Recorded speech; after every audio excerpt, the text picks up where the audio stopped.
Welcome to the Sports Hangover. I'm Michael Benatar, joined alongside J-Dog. Mike, it is so good to see you on the day after the best sporting event of 2025. We have peaked, and we're not beating that. I tried to watch as much as I could. Obviously, as you know, I'm not a streamer these days, so it was harder for me to get. I went on Hulu, and there was like hole 5, 4, and 3 on ESPN Plus. Found it on CBS. Finally, it tuned in at 11:30 when everybody was up there. When they're teeing off. Yeah, when they're teeing off. So I watched most of it. I didn't watch the end. I was cooking dinner. Passover dinner last night. Passover dinner. Mine was Saturday, by the way. Happy Passover. I went to Brooklyn for my Passover Seder. Nice. I know you were cooking straight after Rory's win last night. What'd you think of Rory? Did you think he lost it a bunch of times and then won it a bunch of times? What were your emotions? I watched the first, I would say, 6 or 7 holes he played, and I thought Bryson was going to win. He was inching forward, but he just kind of lost it in the end. It seemed like the aggressiveness was too aggressive at some points, and it seemed like Rory being a little calmer but also messing up enough, but kind of being able to get back to I just got to play safe, seemed like it worked for him. Because Bryson seemed like he fucking dropped out of the top.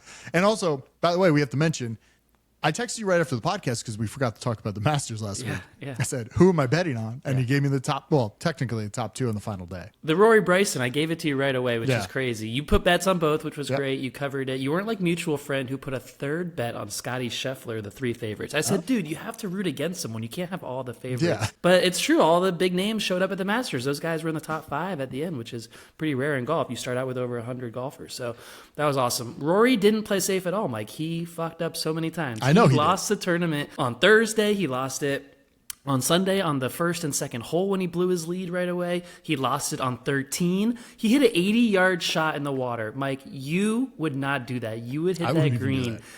I know the pressure was crazy, but that was like golf gods swirling around like amen corners where that happened. Like that ball is one of the worst shots in golf history. It was set up to be the worst choke in sports history. I can't think of anything worse. He had so much riding on it. 14 years since he last choked there. 10 years since he won a major. It's like the Yankees going 10 years being the best team and never winning the World Series and always getting there and never doing it. The Lakers, same thing. It's like the best golfer who couldn't win the big event for 40 majors. He didn't win. To get through here at Augusta, it was the best. Why are Rory and Bryson so cunty to each other? I mean, it used to be Brooks. It used to be Brooks and Bryson, right? That was the group that was fighting, and they both went to live and they made up. And so Bryson needed a new foil. It was him and Rory in the U.S. Open last year, and Rory missed a little putt at the end to go to a playoff to give Bryson the win. And Bryson made some comments after that Bryson didn't win the U.S. Open. Rory lost the U.S. Open. And so that was sticking it at him. Bryson, after the round, he said, Rory wouldn't talk to me much. Like, dude, they're trying to win a Masters Sunday. You're not having friendly conversation out there. What's he expecting? Like small talk in between shots? Obviously, Rory was so focused. Bryson's more of a normal guy. Did you see on Saturday, Bryson birdied 3 of his last 4 holes, and he went to the clubhouse high-fiving everyone like he's like a UFC fighter, an NFL player? That was nuts. He seems like the people's champ. Like I saw he was putting with some random people in town at a house they rented. That was cool, yeah. So it seems like he's like a fun guy. Maybe he had a little too much fun because for Sunday it seemed like he melted down. He did melt down, but it wasn't his time. He was too aggressive. He couldn't make his putts. I mean, Rory melted down so many times. I can't believe Rory still won after the bad shots he had on 18. This man has a 1-shot lead on 18 of a major. This is what every kid dreams of. He's in the middle of the fairway. Again, 160 yards, not a hard shot. He put it in the bunker. That is so crazy for the best golfer to do that. That never, ever happens. It was chokes on historic levels. It was the best golfers, the best course, the biggest stakes in golf, the playoffs, so extra time, limited commercials. The Masters does such a good job with this, Mike, where maybe you didn't notice, but I didn't even notice 2-3 minutes of commercials per hour when we're normally loaded with 20 minutes on most broadcasts. The Masters just pays for all that themselves. They say, just have a great Sunday. Don't worry about any commercials. It was the best golf can possibly be. It wasn't Tiger, but it was literally everything else. I have been fired up since. I've been so excited. I barely slept last night afterwards. Wow. I was still jacked up. I mean, Rory's my boy. Mike, you know. I know. This is me and Rory. I know. I'm showing a picture of me and Rory right now. We go way back. We've talked about winning the Masters. He told me 6 years ago, we were having a conversation, Mike. Rory told me he'd rather win the Masters in Georgia than win the British Open in his homeland of Northern Ireland. So it means a lot. it means everything, and he did it. You could see the emotion right at the end. Yeah, and I tuned in at the end, and I saw everything, and I feel like it was just because of that drought, right? It seemed like it was years. We weren't talking about, wasn't Rory supposed to be like the next Tiger, and he's supposed to be this like great golfer, and it seemed like this 10-year drought of just not being able to win. And he was, to start his career, he won so many majors so quickly. And the greatest indicator of long-term success is young success. So, this guy's winning at 22. He's going to win so many. He is the next Tiger. It completely stopped. And he, you say Bryson's the people's champ. In a way, Rory is, because he lived this train wreck for 10, 14 years in front of us, trying to make it, always getting beaten down. The U.S. Open last year, can't make a putt. Also the face of the PGA Tour against Liv, and trying to be the adult in the room as pro golf falls apart, and taking all the punches on that. I'm just so pumped for it. It's just so cool. And people watch it. 19 million people watch the playoff. No one watches that much golf. That's a crazy number for golf. That's like a football number. You were watching? Yeah, I watched. I had it on, took a little nap in between. It was great. My guy Roars, I got a little golf ball here that Roars gave me. That says RORS. There was Augusta Roars yesterday. This is his Roars golf ball. Got my Rory stuff out. It was just a great day. J-Dog. I love it. I love the Masters. I love Rory. It was like my two favorite things. All I get. When are we gonna? I saw that the clubhouse was selling millions of dollars of swag every day, and people. There's interviews on the course, and they're like, "How much did you spend today?" $5,000, $2,000. Yeah, it's that's normal. Holy shit! Because you buy for everyone. If you went, you would have to buy for 20 people that don't get to go. You can't buy Master stuff online. You can probably buy it from bootleggers who upsell it. The only place you can actually buy Masters gear is on site right there. That's a special piece of it. No one is allowed to bring cell phones in. Did you notice on every it's great. putting green, no one has a phone? I kind of like that. It's kind of nice. And I saw there were phones there that you could call people if you wanted. Payphones. Yeah, it's nice. The parking is free. The concessions are $2 a sandwich, $4 a beer. Mike, we have to go and just have a day, have a weekend sometime. So I know there's the lotto. How much were tickets going for the Masters before? I mean, I imagine if you got them ahead of time, it might be a little cheaper than leading up to 2 weeks before the Masters. Well, you just don't know. On Sunday morning with Rory in contention and perfect weather, the price is going to go up so much. Sure, but if it's two no-names in contention and a rainy day, maybe you should wait, and then you get it for $1,000 instead of $10,000. So what I can tell is about a few months before the event, weekend passes, one day Saturday or one day Sunday, is going for $10,000 to $12,000 a piece. And that was months out. I didn't check Sunday morning. I would guess with Rory in the lead, the perfect day, Bryson there, probably going for $15,000, $20,000 per ticket on Sunday. It's a lot. So you want to hit that lotto ticket. Gotta hit that lotto, yeah. And some people, they win the lotto, then they sell it, and so that's how you're buying from on SeatGeek.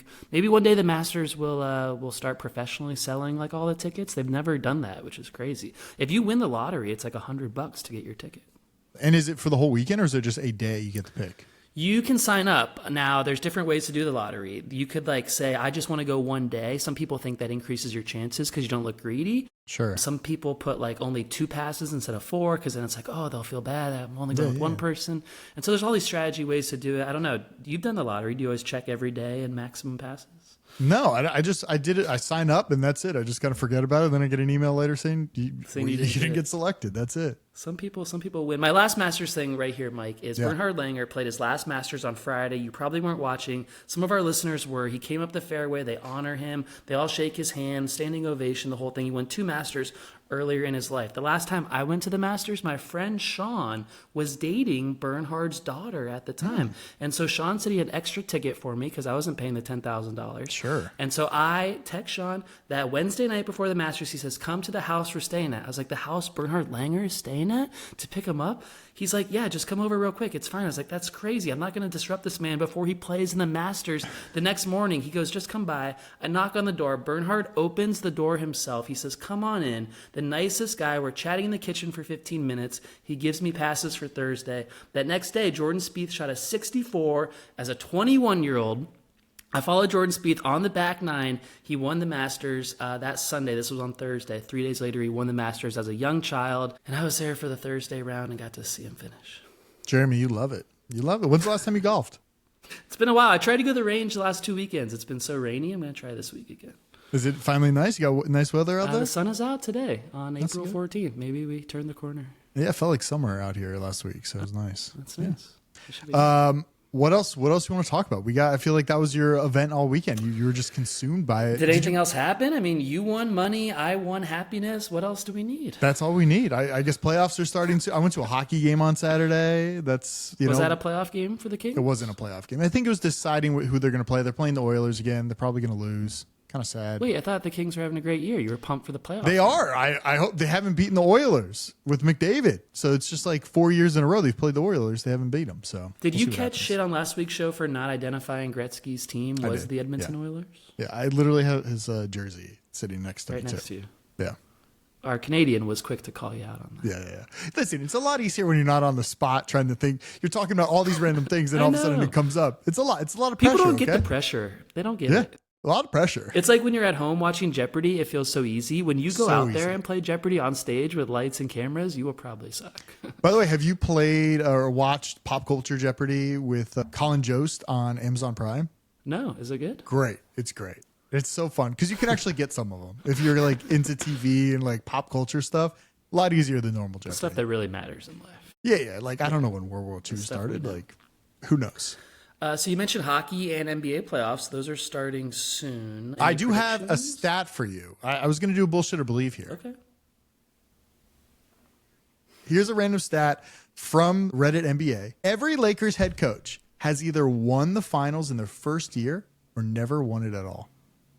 So JJ will either win the finals, which will make you a rich man, or he'll never win, which is also very possible. Yeah. JJ Redick's year one resume led the Lakers to a 50-plus win season, secured the number 3 spot in the West, navigated a major in-trade season, and took the Lakers. Navigated Addy Luka? That's like a minus? That was like a tough thing? I mean, you got a big star on your team mid-season. It's pretty big, right? When's that happen? It was a big celebration. It was a big, great thing for them. It wasn't hard to do. And took the Lakers out of a play-in for the first time ever. They are the 3 seed going into these playoffs. I love the stat. I think it means they should fire every head coach who doesn't win it all in their first year and just keep recycling until you find one who does. And maybe JJ is that guy. It's an interesting stat because I'm guessing they went back and did all their research on Reddit and said every first-year head coach that has ever come in, they win it or never win it at all. So I think that's a pretty solid. I kind of like it. Anytime a new coach joins the Lakers, bet on the season. Why not? Are you going to double down on your Lakers NBA Finals bet? No. I got $25 to win like 1,000. Like, I'm okay. Those odds aren't the same today, are they? They're not the same today at all, for sure. So the Lakers are the 3 seed. They're playing the T-Wolves up first. Anthony Edwards. Anthony Edwards was a little hero in last year's playoffs. You aren't worried about Edwards kind of upsetting the Lakers early? Jeremy, how much basketball have you watched this season? A few Luka Lakers. Okay. Games, just a few. Okay, and you went to a Nets game maybe? I went to a Nets game. Yeah, like 4 games I've watched. How's the Nets arena? Is it pretty good? It's really nice. Barclays is great. Yeah, the team sucks. it's It's like everything about the place is great until you look at the court. So if you go for a concert, it seems like a win-win. It just seems like the passion in New York overweighs the winning in New York. Like, when's the last time a New York team has won anything? That's true. The Yankees are pretty good. They lost the World Series. Yeah, but they haven't really like won much in New York. The Knicks are supposed to win. I think playing at MSG is a lot more pressure. In Brooklyn, it's like no one really cares about sports over there. But MSG is like historical. So I think for the Rangers and the Knicks, there's added pressure versus the other New York teams. I don't know the matchups right now, but I'm going to watch. I got, my ways of trying to figure out how to watch all the NBA playoffs, Mike, NHL you don't playoffs. have TNT for this playoff run. Well, I have HBO Max. Oh, you do have TNT then. I have HBO Streaming Max, is saving the day. It really is, yeah. It was a lot harder than I thought to watch the Masters. I'm like, how do I watch this? Like, it's not. Well, it's CBS on your antenna. Well, yeah, finally on CBS. But in the morning, I tuned into Hulu or ESPN Plus. I'm like, why am I? Listen, the Masters doesn't make it hard for you. They make it hard for everyone. You have to go to masters.com. There's no good way to put it on your TV. Apparently, Roku and no one had Masters apps on the TV. It's like HDMI to your TV or watching a laptop. There's no good way to do it. But the Masters does that intentionally. I also have a little, if you want to switch, last week we had a discussion about I don't want to switch yet. Hang on. Okay. I got some NBA for you. One thing is the Nuggets are the 4 seed, so the Lakers finished past them in the regular season standings. So that's good. So the Nuggets are 4, Lakers are 3. Nuggets play the Clippers. I don't know if they get by the Clippers. Nuggets fired their head coach, our Denver listener. Was not happy about it, who's a Nuggets fan, who's a Jokic fan. It was kind of weird right before the season ends as a 4 seed. I don't understand it. Is it more that Luka didn't like him? Was there a little tiff on the, Jokic? Maybe Jokic didn't like it. But they've been to the finals like recently. It's not like a new coach or something. I know, but if it's like, hey, we're not playing well, we're not getting our mojo, like, are they just going to have an I assistant think it's coach? really dicey. I don't know, but they're coming in as a 4 seed. They might not get by the Clippers. Clippers are decent. You're out there in LA. Kawhi's still there, right? Yeah, I guess. I mean, I haven't watched. I got to go to a game. I got to go to that arena. You You went haven't already. been? I haven't been too into it. That's you haven't where been to- a mutual friend got sick. Food right? poisoning, yeah. Now he claims it was actually 24-hour flu and not hot dogs. Changed it. It was definitely the hot dogs at Intuit Dome. Yeah. And he should get a lawsuit going against Ballmer for that. Yeah. It's a high-tech place. They know what he bought there, too. One more NBA note for you, and then we can get to your next story. Anthony Edwards. This is a scandal city. I mentioned him. He's playing the Lakers. I want everyone to think about what's going on in Anthony's head as he takes the court against Luka and LeBron. He's got a lot on his plate, Mike. He had one child in March of 2023. He had another child in September of 23, another one in October of 23, and then a year later, he took some time. Another child in October of 2024. This man, you have one kid under 1 year old at home. This man has 4 kids under 2 years old at his home. And this is Anthony Edwards we're talking about? Anthony Edwards, who is not he's not an old person. He's not an old person. He's like 23, 24. I saw that he paid child support up front. So if you're getting paid $2,000, $5,000, whatever it is a month, he paid it up front. One lump sum, $1 million. Is that recommended? Can't you like generate your own interest if you want to pay that out over time? I feel like he's maybe done this before if he's had other kids. So I have no idea. It does seem kind of weird that he's out there just like baby mamas left and right. But hey, good for him. He's taking care of the kids, giving them money. $1 million. We'll see if it's good for him. Let's see if this is working and all the love from his family at home propels him to an upset of the Lakers, or does he have a worse playoffs than last year because all these kids were born since then? And then you have to look and say, dude, maybe cut back on the kid making. Yeah, it's just like Tyreek too. Yeah, just a lot of kids out there. That's a different story. Will he be on the Dolphins after the draft? Will he be anywhere? That's the question. Because I feel like after last week's alert, there was no news after that his like domestic abuse 911 call, but then after that there was like no information provided after that call, so I don't know. There is a Dolphins insider who apparently is always right, who tweeted that the Dolphins are trading an all-pro away and it's already done, and they only had 2 all-pros on their team. It was Jalen Ramsey and Tyreek Hill, so maybe Tyreek is already on the outs and it'll be announced before the draft. We'll see. That was a weird Are you situation excited about that? Yeah, I want him out. Oh, okay. I want the whole team out. I want the rebuild. I want everyone making $0 as a rookie and just starting from scratch. I want the GM to, I don't know, fall off a bike or something, just get injured. Like, I don't like anything that's going on with my team. I saw a stat where the longest playoff droughts out there, I think this was sent to our group, 24 years. It's the Miami Dolphins. It's the number 1 longest drought in the NFL. We got Zach Wilson now as your backup, so that's good, right? I think you're more excited about that than me. I am, yeah. I think it's good. Well, he'll play. We know that. Oh, yeah. He'll definitely play at some point this season for sure. Yeah. I was actually just thinking about, we have to plan a trip if you want to come to Vegas. I know we got bachelor parties and stuff but sometime in August, we should go to Vegas. Join us again for entry of the Survivor Pool. What's the strategy in year 3? You've learned so much, I feel like. Well, we stopped doing the pick'em, the 5 games against the spread. Said we can't do that. We don't have an algorithm. We don't have anything that can do that. Yeah. We'll just go wins. Can we survive long enough to sell our ticket to make $100,000? So we have to survive probably till like week 8, week 9. We survived till week 5 last year. Wild season. Almost 50% or more got out in week 2. Wow. So we're gonna do it again. But I think this year I want to do like 2 or 3. So you're doing Survivor, or you're doing the 5 picks a week? We're gonna do Survivor.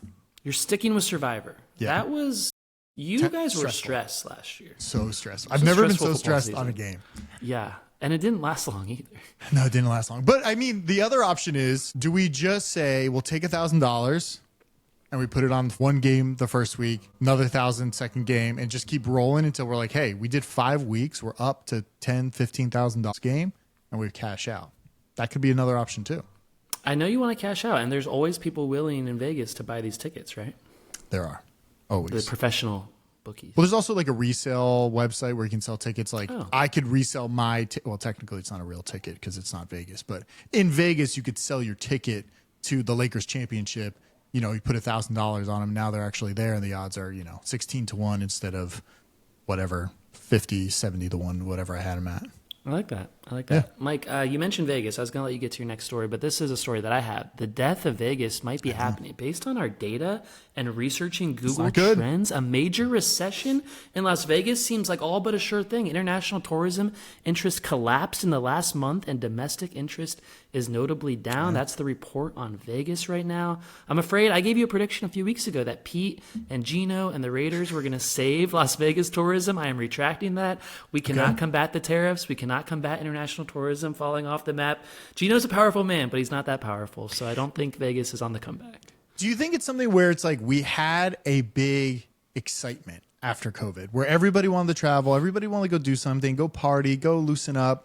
Is that part of it where COVID, or is it Gen Z doesn't like to party or go out or leave their home and now they're not going to Vegas, so it's just kind of old people and they're just kind of crushing it? Or the price is too damn expensive on the strip and I'm not paying $30 for a blackjack hand. Mike, we were in New York recently, like a year ago. We were walking through, just wanting to get a quick drink on the way to the casino. $22 for a drink in the New York, not even a nice casino. The $30 tables, you're so right. They're charging for parking for the first time ever. They're overcharging. They need to figure that out and get Vegas back to a good place. My brother did go recently for the first time. We're Vegas experts. He went for the first time. He said it was trashy. So you're right. The younger generation might not be into it. Where did he go? I mean, it's a little trashy. He went for a work trip and stayed off strip. So don't dissect his trip. But he said he went to the strip one night and it was trashy. I think it was like a Monday night though. Honestly, I would love a little decline in Vegas and things get a little cheaper for us. I mean, the Fountain Blue, I think, is like out of business or losing tons of money every month. Like they're building new casinos, but the prices are too expensive. It's just too much. It's all out of whack. And so maybe we need to just let it come back now. Yeah, I agree. Do you want me to talk about my story from last week? We talked to MLB.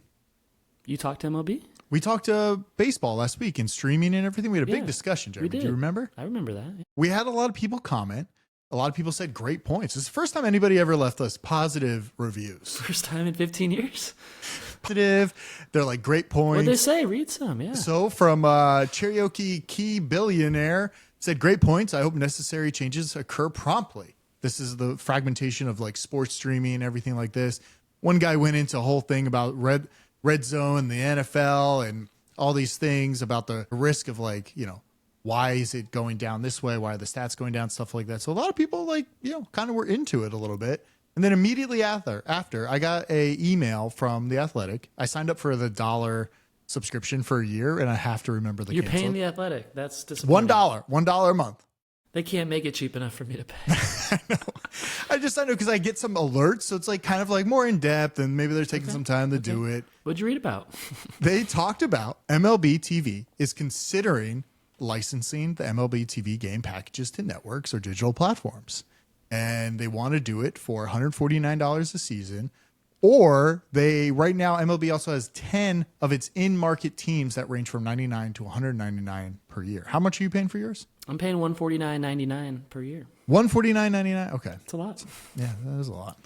I'm glad that this is out there. It's almost like we manifested this. We were the first to talk about this, and then The Athletic reported it. Literally, we talked about it on Tuesday, and then on Wednesday, I got an alert, and I was like, am I getting like targeted just for this? No, we're an influential podcast. Don't sell yourself short. It's clearly an issue for people to give us positive responses on it. It's clearly a hot button issue that we uncovered there. And my real life experience from opening day was crazy. It was like you pay $150 for a service that doesn't even work, and they don't even want to refund you. It's a mess. And so hopefully it's fixed. Did the article tell you where it's going?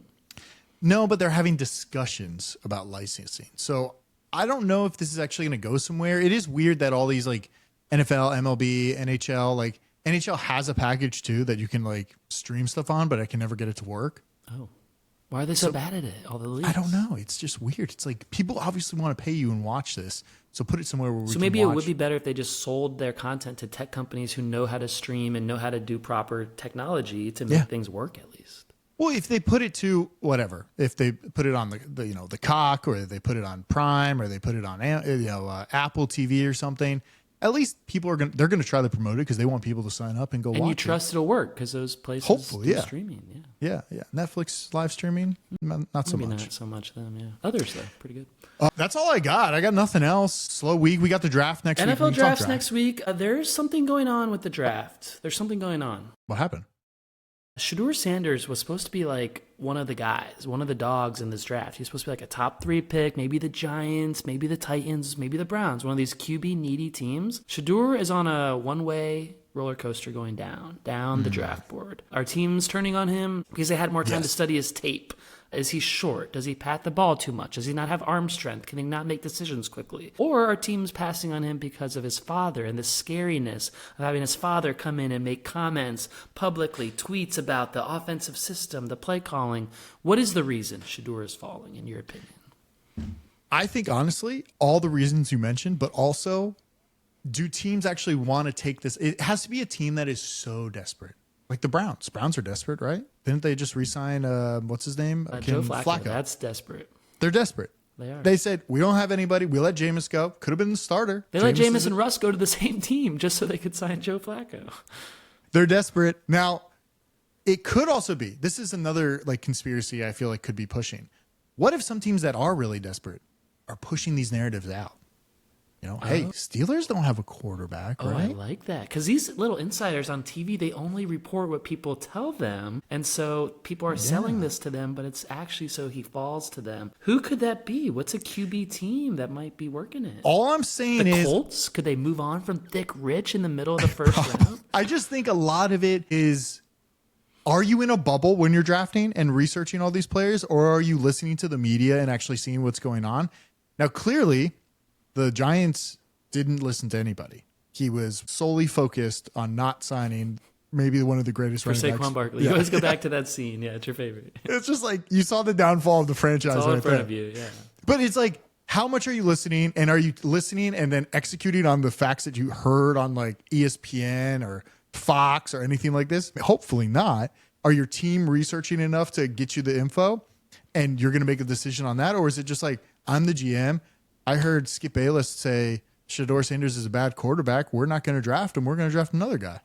That could be, I mean, I don't know, but the conspiracy I like. It could be very possible. What I would say is a draft is kind of like two things. One is like you need to identify players you like and players you don't and draft the players you like the best. And that's kind of what you're talking about is do your own evaluation. Don't let everyone else infiltrate your thoughts. There's another thought and idea around the draft is you should take the players that you want exactly where they should be taken. You should have awareness around you that Shedeur's not going top 10 anymore, so I shouldn't take him, let him fall, trade back. Like have awareness on the board to make sure you're getting maximum value. Maybe you make some trades, acquire other players and picks. So maybe there's some of that going on where like teams want him to fall and then they're getting themselves in position for it in that way. But it's kind of like fantasy, right? Like, you know, in some of the snake drafts that we have, which are too old school and not fun at all, sometimes when somebody's going to jump on a quarterback or a running back, it becomes a running back like, oh, we got to get a running back because all the running backs are going to be gone. Right. So it's like this kind of like momentum.